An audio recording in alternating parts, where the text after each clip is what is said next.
नमस्कार। आइए जानते हैं सुधा और चंदर की प्रेम कहानी की आगे की कहानी। सुधा का कॉलेज बड़ा एकांत और खूबसूरत जगह बना हुआ था। दोनों ओर ऊंची सी मेड़ और बीच में से कंकड़ की एक खूबसूरत घुमावदार सड़क। दाईं ओर चने और गेहूं के खेत, बेर और सहतूत के झाड़ और बाईं ओर ऊंचे ऊंचे टीले और ताड़ के लंबे लंबे पेड़। शहर से काफी बाहर देहात का सा नज़ारा था और इतना शांत वातावरण था कि यहाँ कोई उथल पुथल, कोई शोरगुल नहीं ही था। जगह इतनी भरी भरी कि दर्जों में से कमरों से पीछे की मछुआ छूता था और लंबी लंबी घास की दोपहरिया के नीले फूल की जंगल लहराजे उछालते रहती थी। साहस गेसु एकदम बीच से पहुंचा। गुरुजी, गांधी जी आलू खाते हैं या नहीं? हंस पड़े सभी। मिस उमाकल ने बहुत गुस्से से गेसु की ओर देखा और डांट कर कहा, What talk of Gandhi? I want no political discussion in class. इस पर तो सभी लड़कियां की दबी हुई हंसी फूट पड़ी। मिस उमाकल झल्ला गई और मेज पर किताब पटकते हुए बोला, साइलेंस। सभी चुप हो गए। उन्होंने फिर पढ़ना शुरू किया। जिगर के रोगियों के लिए हरी तरकारियां बहुत फ़ायदेमंद होती हैं। लौकी, पालक और हर किस्म के हरे साग तंदुरुस्त के लिए बहुत फ़ायदेमंद होते हैं। सासा प्रभा ने कुछ कुहानी मारकर गेसु से कहा, ले फिर क्या है, निकाल चने का साग, खा खा कर मोटे हो, मिलकर उम्मलकार के घंटे में। घेसू ने अपने कुर्ते से जेब से बहुत सा साग निकाला कि कामिनी और प्रभा को दिया। मिस उमाकल उस शक्कर के हानि लाभ बता रही थी। लंबे रोग के बाद रोगी को शक्कर मत देना चाहिए, कम देना चाहिए। दूध या साबुदाने में ताड़ की मिश्री मिला सकते हैं। दूध और गलकुच के साथ बहुत स्वादिष्ट लगता है। इतने में जब तक सुधा के पास साग पहुंचा कि फौरन मिस उमालकर ने देख लिया। वह समझ गई यह शरारत गेसु की होगी। मिस गेसु बीमारी की हालत में दूध कहे के साथ स्वादिष्ट लगता था। इतने में सुधा ने मुंह से निकाला, साग कहे के साथ खाएं, और गेसु ने कहा, नमक के साथ। हूँ, नमक के साथ? मिस उमालकर ने कहा, बीमारी में दूध नमक के साथ अच्छा लगता है। खड़ी हो, कहाँ है था ध्यान तुम्हारा? गेसु सन। मिस उमालकर का चेहरा मारे गुस्से से लाल हो गया था। क्या बात कर रही थी तुम और सुधा? गेसु सन। अच्छा, तुम लोग क्लास के बाहर जाओ और आज हम तुम्हारे गार्जियन को खत भेजेंगे। चलो जाओ बाहर। सुधा ने कुछ मुस्कुराते हुए प्रभा की ओर देखा और प्रभा हंस दी। गेसु ने देखा कि मिस उमलकर का पारा और भी चढ़ने वाला है तो वह चुपचाप किताब उठाकर चल दी। सुधा भी पीछे पीछे चल दी। कामनी ने कहा, खत वत भेजते रहना सुधा, और क्लास उठकर हंस पड़ी। मिस उमालकर गुस्से से नीली पड़ गई। क्लास अब ख़त्म होगी और रजिस्टर उठाकर चल दी। गेसु अभी अंदर ही थी। वह बाहर चली गई और उनके जरा दूर पहुंचते ही गेसु ने बड़े अदा से कहा, बड़े बेबरू होकर तेरी कूची में हम निकले। और सारी क्लास फिर हंस पड़ी।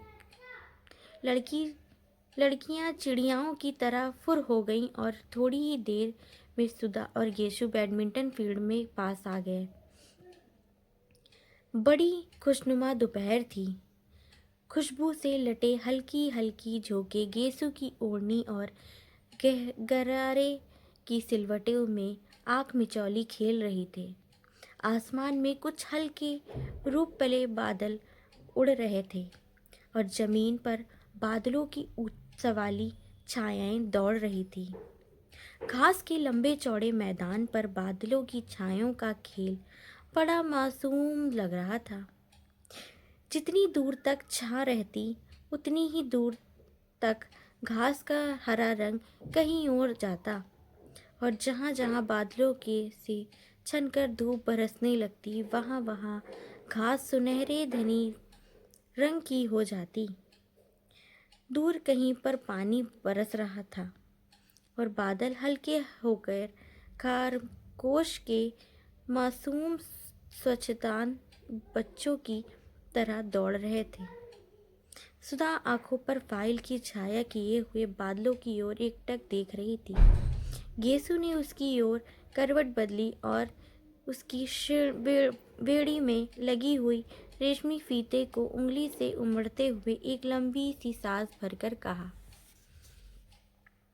बादशाहों की मुत्तर खाबखाओं में कहाँ, वहाँ मजा जो भीगी भीगी घास पर सोने में है। मुतमाइन बेफिक्र लोगों की हंसी में भी कहाँ, उल्फ तो एक दूसरे को देखकर रोने में है। सुधा ने बादलों से अपनी निगाह नहीं हटाई, बस एक करुणा स्वप्न नीली मुस्कुराहट बिखेर कर रह गई। क्या देख रही है सुधा? गेसु ने पूछा। बादलों को देख रही हूँ, सुधा ने बेहोश आवाज में जवाब दिया। गेसु उठी और सुधा की छाती पर सिर रखकर बोली, खैफ पर दोष बादलों को ना देख, बेखबर तू ना कुचल जा कहीं। और सुधा ने गाल में जोर की चुटकी काट ली। हाय रे, सुधा ने चीख कर कहा और बैठ उठी। वाह वाह, कितना अच्छा शेर है इसका। पता नहीं किसका है, गेसु बोली, लेकिन बहुत सच है सुधी। आसमां के बादलों के दमन में अपने खाबे टांग लेना और उनके सहारे जिंदगी बसर करने का ख्याल तो बड़ा नाजुक है, मगर रानी बड़ा खतरनाक भी। आदमी बड़ी ठोकर खाता है, इससे तो अच्छा है कि आदमी ने को नाजुक कलियों के से सभी ना पड़े। खाते पीते हंसते बोलते आदमी की जिंदगी कट जाए।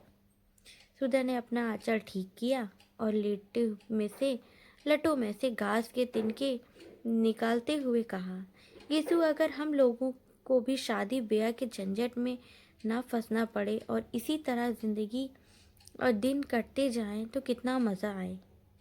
हंसते बोलते पढ़ते लिखते घास में लेटते बादलों से प्यार करते हुए कितना अच्छा लगता है। लेकिन हम लड़कियों की ज़िंदगी भी क्या। मैं तो सोचती हूँ गेसु कभी ब्याह ना करूँ, हमारे पापा का ध्यान कौन रखेगा। गेसु थोड़ी देर तक सुधा की आंखों में आंखें डालकर शरारती भरी निगाहों से देखती रही और मुस्कुरा कर बोली, अरे अब ऐसी बोली नहीं हो रानी तुम ये शबाब ये उठना और ब्याह नहीं करेगी, जोगन बनेगी। अच्छा चल हट बेशरम कहीं की, खुद ब्याह करने की ठान चुकी है और तो दुनिया भर को क्यों तोहमत लगाती है। मैं तो ठान ही चुकी हूँ, मेरा क्या, फिक्र तो तुम लोग की है। ब्याह नहीं होता तो लेटकर बादल देखती, गेसु ने मचलते हुए कहा।